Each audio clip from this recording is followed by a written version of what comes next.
और हम किससे एसोसिएट करते हैं पेन को? स्लिप डिस्क से, हर्निएशन से, बल्जिंग से, डीजनरेशन से, नर्व कंप्रेशन से, क्योंकि हमने वो सब पढ़ रखा है, इतने सारे मेडिकल लिटरेचर हैं, वो सब यही बात करते हैं। तो जो ऑलरेडी हमारे ब्रेन में इन्फॉर्मेशन है, हम उसी से ही वो सारे इन्फ्रेंसेस निकालते हैं, रिलेशनशिप निकालते हैं, कंक्लूजन निकालते हैं। नमस्कार सभी को, और आई होप कि आप सभी अच्छे होंगे और अपनी TMS क्रॉनिक पेन रिकवरी में प्रोग्रेस कर रहे होंगे। और बहुत सारे ऐसे लोग भी हैं, मुझे पता है, जो काफ़ी प्रॉब्लम फेस कर रहे हैं, स्ट्रगल कर रहे हैं अभी भी।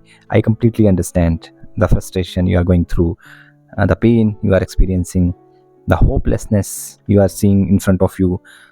तो don't worry, we all are on the same boat, we all are on the same page. हम सभी इसी जर्नी से गुजरे हैं, जो ठीक हुए हैं, जो ठीक हो रहे हैं, जो कुछ ठीक होके फिर से स्ट्रगल कर रहे हैं ना। तो हमें गिव अप नहीं करना है इस जर्नी में। क्रॉनिक पेन है ना, चाहे वो आपको बॉडी के किसी भी पार्ट में हो, just hold on to the hope, just trust the tension myositis syndrome, the mind body syndrome का जो प्रोसेस है ना। और we are all human, we get scared, we get feelings, we are emotional beings. तो it's natural to fear, to over think, to expect the worst, है ना। हमेशा negative expect करना कि पता नहीं क्या हो जाएगा, क्या होने वाला है, या माई लाइफ इज़ ओवर, अब तो कुछ नहीं हो सकता, इस पेन ने तो मेरा लाइफ ख़राब कर दिया, अब तो मेरा टाइम इतना वेस्ट हो गया। ये सब थॉट्स हैं जो हम सभी के मन में आए थे, या आते हैं, या आएंगे, जो भी फ्यूचर में कभी, है ना, गॉड फॉरबिड, बट कोई ना कोई तो क्रॉनिक पेन से सफ़र करेगा ही, क्योंकि हमारा ब्रेन एक तरह से वायर्ड है।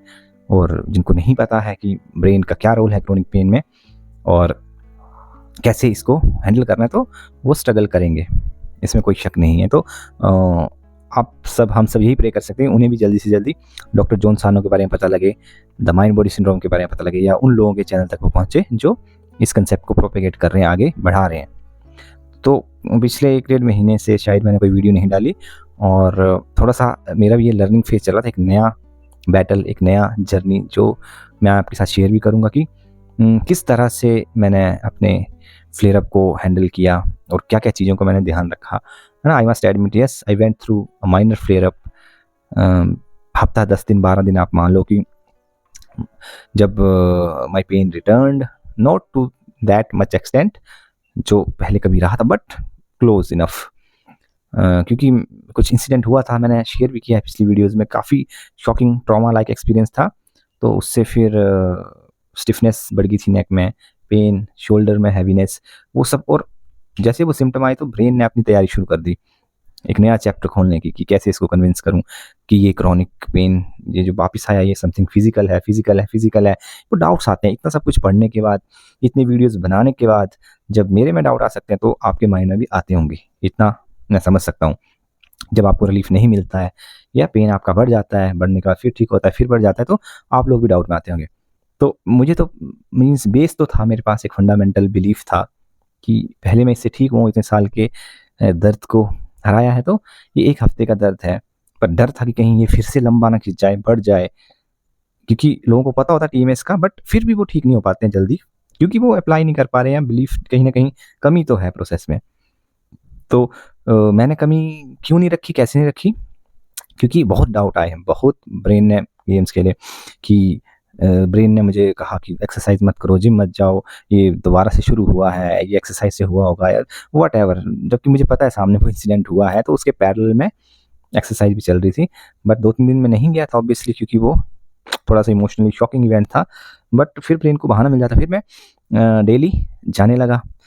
जाने से थोड़ा सा पहले थोड़ा सा पेन स्टिफनेस बढ़ता था कि मत जाओ, ब्रेन ट्राई करता था रोकने की, बट मैं गया। और वहाँ जाके जब आप स्वेट करते हो, तो सारा स्टिफनेस रिलीज होता हुआ मैंने फील किया। और जब वापस आओ, तो नेक्स्ट डे फिर से आप चेयर पे बैठ रहे हो, तो थोड़ा पेन फील हो रहा है, स्टिफनेस फील हो रहा है। सिस्टम पे बैठ रहे हो तो फील हो रहा है। ब्रेन फिर वो सारी कहानी पढ़ रहा है, सिस्टम पे बैठना इज डेंजरस, चेयर पे बैठना is dangerous, blah and blah, what ever, वो सब चला। But I was enjoying it, है ना। मैं माइन्यूटली, ये सब मौके होते हैं अपने ब्रेन को कन्विंस करने के, मैं उसको माइन्यूटली ऑब्जर्व करता रहा, अपने पेन को, कि क्या। और मैं बार बार ब्रेन से बात भी करता रहा कि ये क्यों हो रहा है, मुझे पता है, I am okay, I don't need protection, and I am not fool, don't try to fool me. तो लगातार जब हफ्ता 10 दिन ये कांस्टेंट बैटल चला। मैंने सारी एक्टिविटीज़ कंटिन्यू रखी, ड्राइविंग कंटिन्यू रखी और सब कुछ किया और मीन्स अपने आप को एबनॉर्मल फील नहीं होने दिया। हर एक नॉर्मल काम किया, हर चीज़ में पार्टिसिपेट किया। दो सम टाइम लगता था कि नहीं सोए रहो, लेटे रहो, नहीं जाना है आज छोड़ो, बट नहीं, पुश किया अपने आप को, कंफर्ट जोन से बाहर पुश किया, तब ब्रेन कन्विंस होता है।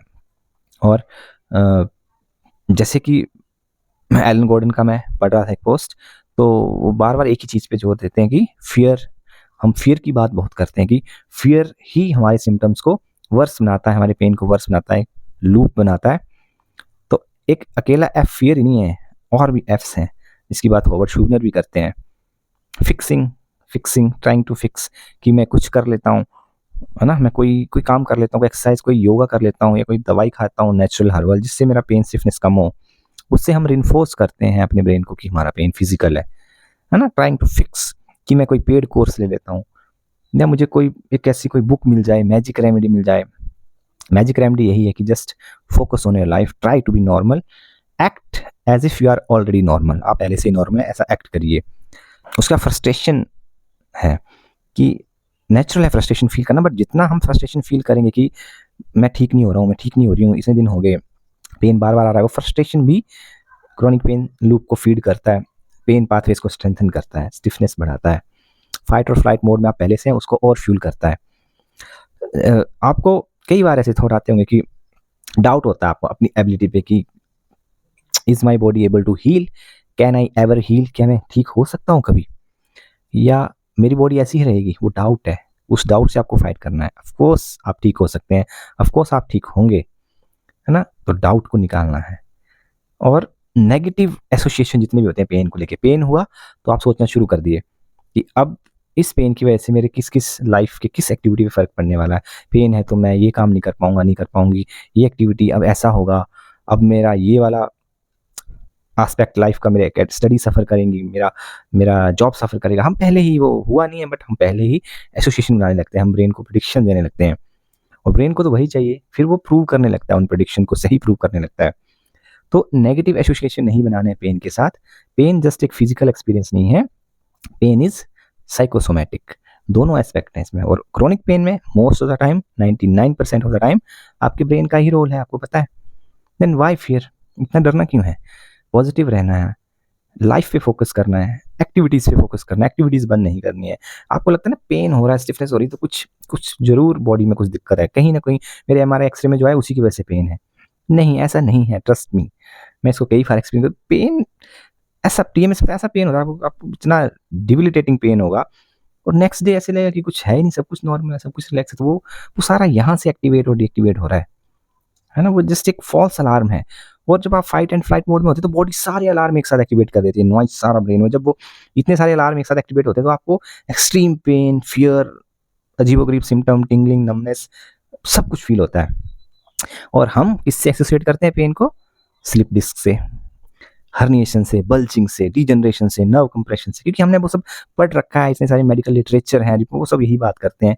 तो जो ऑलरेडी हमारे ब्रेन में इन्फॉर्मेशन है, हम उसी से ही वो सारे इन्फ्रेंसेस निकालते हैं, रिलेशनशिप निकालते हैं, कंक्लूजन निकालते हैं। बट अब आपको, जब आपको माइंड बॉडी सिंड्रोम का पता लग गया है ना? आपको टीएमएस का पता लग गया, तो आपको उसका लिटरेचर पढ़ना है, उसके जितने भी फैक्ट्स हैं, स्टोरीज हैं, टेस्टिमोनियल हैं रियल लोगों की, उनके एक्सपीरियंसेस हैं, डॉक्टर्स इतने सारे इस फील्ड में वर्क कर रहे हैं, उनके जो नगेट्स हैं नॉलेज के, वो अप्लाई कर रहे हैं कि ये पेन होने का मतलब फिजिकल या टिश्यू डैमेज नहीं है। टिश्यू डैमेज के एब्सेंस में भी एक्सट्रीम पेन हो सकता है, और जो भी आपके एक्सरे एमआरआईज में जो फाइंडिंग आई है वो एब्सोल्युटली नॉर्मल है, वो एजिंग प्रोसेस का पार्ट है। हर्निएशन, डिजनरेशन, बल्जिंग, ये सब होना नॉर्मल एजिंग प्रोसेस का पार्ट है। और 70 to 90% लोगों को ये आता है जब उनको स्कैन किया जाता है तो, और उनको कोई दर्द, कोई सिम्टम नहीं होता है। ये फैक्ट्स हैं, है ना? कोई आपका लिफ्टिंग से या कोई बेंडिंग से आपकी बैक हर्ट हो जाएगी, ऐसा नहीं है। ये सब प्रोपेगेंडाज मान लो आप, या मिस इन्फॉर्मेशन मान लो, इग्नोरेंस मान लो, है ना? तो ये चीज़ें आज नहीं तो कल मेन स्ट्रीम में आएंगी। नॉर्मल होगा ये एक्सेप्टेंस टीएमएस का, आज नहीं 10 साल बाद होगा, जब मर्जी होगा, बट लोग एक्नॉलेज करेंगे। तो बट इसका मतलब ये तो नहीं है कि ये फैक्ट एग्जिस्ट नहीं करता, ये साइंस नहीं है, ये न्यूरो साइंस भी मानता है। Chronic pain is somewhere here, it lives here. So I hope ज़्यादा लंबा नहीं हुआ होगा वीडियो, और वंस अगेन, है ना, आई एम ऑलवेज हेयर। आप कभी भी अपने डाउट्स कमेंट्स में पूछ सकते हैं। टेलीग्राम चैनल है हमारा, इसका लिंक मैं फिर से डिस्क्रिप्शन में डाल रहा हूँ। जो कुछ नए लोग होंगे, feel free to ask each other and me कभी भी, है ना। तो wish you luck, wish you healing. आप जल्दी ठीक हो और पेन फ्री लाइफ एंजॉय करें। So I will see you in the next video. Take care, bye bye.